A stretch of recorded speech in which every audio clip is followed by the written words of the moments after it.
அனைவருக்கும் வணக்கம். அண்மைய நாட்களாக தமிழக அரசியல் தலைமைகள் தொடர்பாக பல்வேறு விமர்சனங்கள் சமூக வலைத்தளங்களிலும் ஏனைய ஊடகங்களிலும் பரவி கொண்டிருக்கிறது.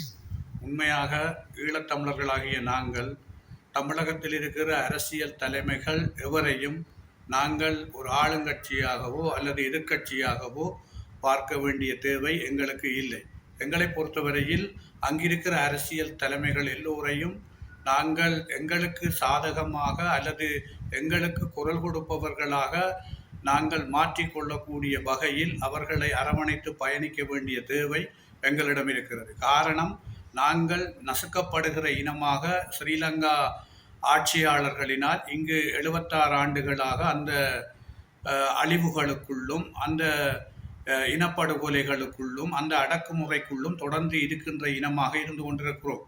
ஆக எங்களுக்கு ஒரு பெரும் ஆதரவு தளம் என்று சொன்னால் அது எங்களுக்கு அருகாமையில் இருக்கிற தமிழகம்தான்.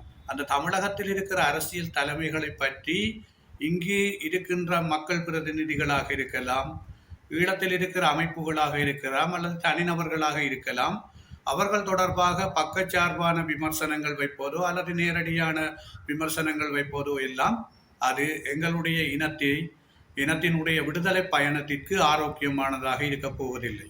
காரணம், கடந்த காலங்களில் தமிழகம் நாங்கள் நசுக்கப்படுகிற போது, அழிக்கப்படுகிற போது தங்களால் இயன்றளவு குரல் கொடுத்தது. அது மாத்திரமல்ல, அவர்கள் கிட்டத்தட்ட 18க்கு அதிகமானோர் தங்களை நேரடியாக எரித்து உயிர் தியாகம் செய்திருக்கிறார்கள்.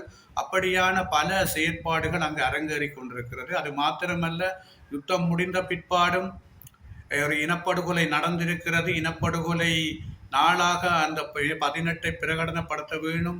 இனப்படுகொலை நடந்தது என்பதற்கான விசாரணை, சர்வதேச விசாரணை வேண்டும் என்ற வகையில் கடந்த கால தமிழக ஆட்சியாளர்கள் முடிவெடுத்திருக்கிறார்கள், தீர்மானங்களை நிறைவேற்றி இருக்கிறார்கள்.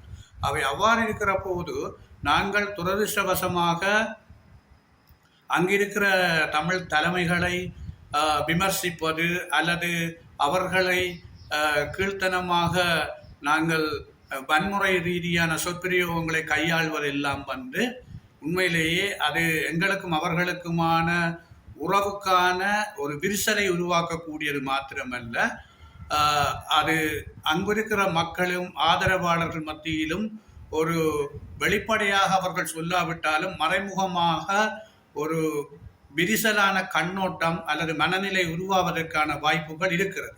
ஆகவே எக்காரணம் கொண்டும் நாங்கள் இப்படியான செயற்பாடுகளில் ஈழத்தமிழர்களாகிய நாங்கள் ஈடுபடக்கூடாது. குறிப்பாக அண்மையில் நாம் தமிழர் கட்சியினுடைய தலைமை ஒருங்கிணைப்பாளர் சீமான் அவர்களை பற்றி அர்ச்சுனா பாராளுமன்ற உறுப்பினர் இலங்கை பாராளுமன்றத்துக்குள் கூறிய விடயம் உண்மையிலேயே வன்மையாக கண்டிக்கப்பட வேண்டியது மாத்திரமல்ல, ஒரு உண்மையாக பாதிக்கப்பட்ட ஈழத்தமிழனாக இருந்தால், அதாவது சீமான் அவர்களை துப்பாக்கியால் சுட வேண்டும் என்று ஒரு காலமும் சொல்லியிருக்க மாட்டார். உண்மையிலே அர்ச்சுனாவை பொறுத்தவரையில் அவர் அந்த பாதிப்புகளை நேரடியாக அனுபவிக்காத பார்த்திராத ஒரு நபராக இருக்கிறபடியால் தான் அவர் அப்படியான வார்த்தை பிரயோகத்தை சீமானை நோக்கி பிரயோகித்திருக்கிறார். உண்மையிலேயே சீமான் அவர்களை பொறுத்தவரையில் இந்த யுத்தம் மௌனிப்பதற்கு முதல் விடுதலை புலிகளினுடைய கட்டுப்பாட்டு பகுதியில், குறிப்பாக வன்னியில், முல்லைத்தீவு, கிளிநொச்சி ஆகிய பகுதிகளில் பல்வேறு செயற்பாடுகளில் குறிக்கப்பட்ட நாட்கள் ஈடுபட்டதை அங்கு பலரும் அறிவார்கள். அதாவது கிளிநொச்சி, முல்லைத்தீவு மாவட்டத்தில் விடுதலை புலிகளினுடைய நிர்வாக கட்டமைப்புகளுக்குள் நெருக்கமாக இருந்த பலருக்கு தெரியும். குறிப்பாக அவர் விடத்தல் தீவு வழியாக வந்த விவகாரங்கள், அதைவிட ஏனைய கடற்பகுதிகளின் ஊடாக வந்த விவகாரங்கள் எல்லாமே பலருக்கு தெரியும். அது மாத்திரமல்ல, அவர் தலைவருக்கும் ஏனைய தளபதிகளுக்கும், குறிப்பாக தளபதி சூசை, பொட்டு அம்மான் போன்றோருக்கு எவ்வளவு நெருக்கமாக இருந்தார் என்பது வெளியில் பலருக்கு தெரியாவிட்டாலும் அங்கிருந்த அல்லது தற்போது தமிழகத்தில் இருக்கின்ற பலருக்கு, நெருக்கமாக இருந்த பலருக்கு தெரியும். ஆகவே யுத்தம் மௌனித்த பிறகு, விடுதலை புலிகள் தளத்தில் இல்லாத போது விடுதலை புலிகளினுடைய தியாகம், அவருடைய வரலாறு, அவர்களுடைய கொள்கை, அவருடைய விடுதலை வேட்கை என்பவற்றை யுத்தம் முடிந்த காலத்திலிருந்து 17 ஆண்டுகளாக தொடர்ந்து தமிழக மண்ணில், அதாவது யுத்த விடுதலை போராட்டம் நடக்கிற காலத்தில் தமிழகத்தில் இல்லாத உணர்வலியை இவ்வளவு தூரம் அவர் வளர்த்து வச்சிருக்கிறார். இன்றைக்கு விடுதலை புலிகள் தொடர்பான வரலாறுகளோ, தலைவருடைய புகைப்படங்களோ, கட்டவுட்டுகளோ, அல்லது அவருடைய தொடர்ச்சியான வரலாறுகளை பேசுகின்ற மேடைகளோ, அது மாத்திரமல்ல, இன்று தமிழகத்தில் இருக்கிற இளைஞர்கள் மத்தியில் தமிழர்களுடைய தலைவன் பிரபாகரன் என்று சொல்லக்கூடிய அளவுக்கு எங்களுடைய விடுதலை போராட்ட நியாயங்களை மாத்திரமல்ல, விடுதலை போராட்ட வரலாறுகளை பரப்பி கொண்டிருக்கிற, சொல்லிக் கொண்டிருக்கிற ஒருவராக இருக்கிறார்.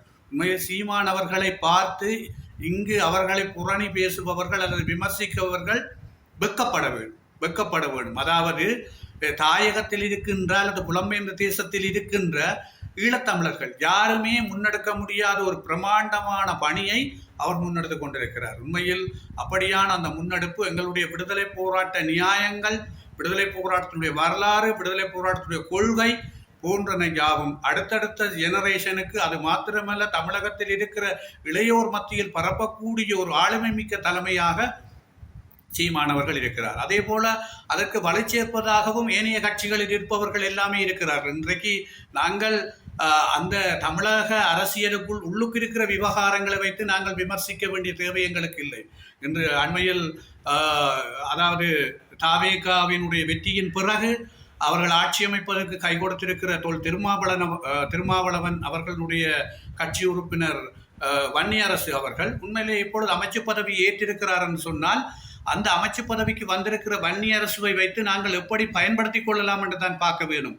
அதாவது உண்மையிலே வன்னியரசு எங்களுடைய விடுதலை போராட்டத்தினுடைய அழிவுகள் பலவற்றை வந்து நேரில் பார்த்தவர்.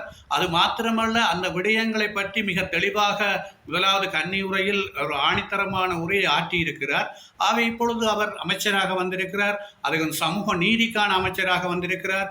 அவரை பயன்படுத்தி எவ்வளவு தூரம் இந்த இழுவை மடி படகுகள், சட்டவிரோத ரோலர் படகுகள் மூலமாக வந்து எங்களுடைய உறவுகளினுடைய வாழ்வாதாரத்தை அளித்து கொண்டிருக்கிற தமிழக மீனவர்களுடைய அந்த செயற்பாட்டை எவ்வாறு கட்டுப்படுத்த முடியும் என்று நாங்கள் வன்னியரசு மூலமாக நாங்கள் முயற்சிக்க வேண்டும். அது மாத்திரமல்ல, எங்கள் விடுதலை போராட்டத்தினுடைய சில நியாயப்பாடுகளை அங்கு பதிவு செய்ய வேண்டும். அதே போல அதாவது தமிழின படுகொலை தான் நடந்தது, மே 18 என்பது தமிழின படுகொலை நாள் என்பதை இந்த விசிக அதாவது டிவிகே அரசின் ஆட்சியிலும் அந்த தமிழக கன்சார்ட்டில் நாங்கள் பதிவு செய்து கொள்ள வேண்டும். அது ஒரு வரலாற்று முக்கியமான விடயம். அவை எப்படியான விடயங்களை நாங்கள் அவர்கள் எல்லோரையும் பயன்படுத்தி, யாரை பயன்படுத்தி செய்ய முடியுமோ நாங்கள் செய்ய வேண்டும். ஆகவே தமிழக அரசியலை நாங்கள் ஆளும் எதிர் அரசியலாக ஈழத்தமிழர்கள் ஒருபோதும் பார்க்கக்கூடாது. அப்படி பார்ப்பது எங்களுக்கு அபத்தமானது. ஆகவே நாங்கள் ஒரு ஆரோக்கியமான அரசியலை கொண்டு செல்வதற்கு அவர்களை நாங்கள் எங்களுக்கு சாதகமாக பயன்படுத்த வேண்டும். ஆகவே தமிழக அரசியல் தலைமைகளை யாரும் விமர்சிக்காதீர்கள். ஈழத்தமிழர்களாகி யாரும் விமர்சிக்காதீர்கள். உங்களுக்கு தனிப்பட்ட கோபதாபங்கள் இருந்தால் அதை நீங்கள் உங்களுக்குள் வச்சு கொள்ளுங்கள். பொது வழியில் அதை விமர்சிக்காதீர்கள். ஏனென்றால் இனமன்ற ரீதியில் நாங்கள் பாதிக்கப்படக்கூடாது. எங்களுக்கு அருகாமையில் இருக்கிற பெரும் ஆதரவு தளம் என்று சொன்னால் அது தமிழகம்தான். அதை பயன்படுத்தக்கூடிய வகையில் நாங்கள் ஒரு சரியான கட்டமைப்பை உருவாக்கி பயன்படுத்தி கொள்ள வேண்டும்.